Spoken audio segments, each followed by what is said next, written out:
जालन्याच्या जुना मुंडा भागात व्यापाऱ्याला मारहाण करून 12.5 लाख रुपये लुटणारे 5 आरोपी जेरबंद। कारवाईत 6,30,000चा मुद्देमाल जप्त। जालना स्थानिक गुन्हे शाखा व सदर बाजार पोलिसांची संयुक्त कारवाई। जालन्याच्या जुना मुंडा भागात व्यापाऱ्याला मारहाण करून 12.5 लाख रुपये लुटणाऱ्या 5 आरोपींना पोलिसांनी जेरबंद केलंय। जालना स्थानिक गुन्हे शाखा आणि सदर बाजार पोलिसांच्या पथकाने ही संयुक्त कारवाई केली आहे। यात 6,30,000 रुपयाचा मुद्देमाल पोलिसांनी जप्त केला आहे।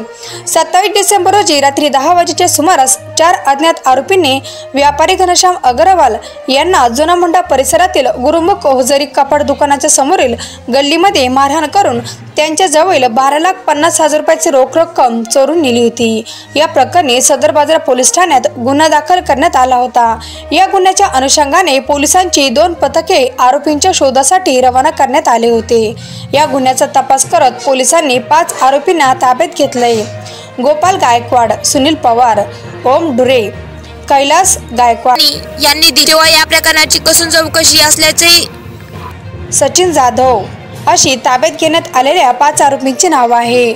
आरोपींनी गुन्ह्याची कबुली दिली असून त्यांच्याकडून पोलीस पथकाने 6,30,000 रुपयांचा मुद्देमाल जप्त केला आहे। या प्रकरणी पोलीस अधिक तपास करत आहे।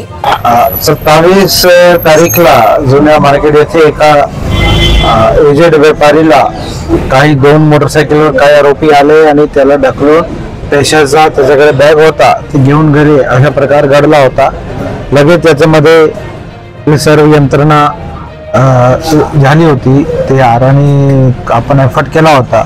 तर त्याच्यामध्ये पूर्ण ब्रेक थ्रू भेटून 5 आरोपीला अटक करण्यामध्ये पोलिसाला सक्सेस भेटलेली आहे।